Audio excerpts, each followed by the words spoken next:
So yeah, those are some of the photos that I got using this, let's see now, 50, 60, 70-year-old plus camera.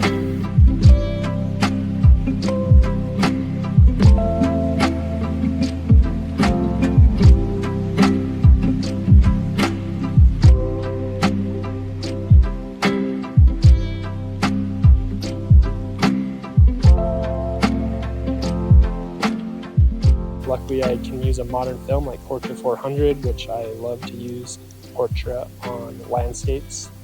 Ektar 100 is really good, but I like Portra as well.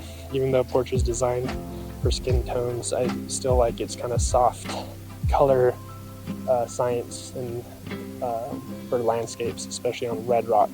So I'm really happy with how these images turned out.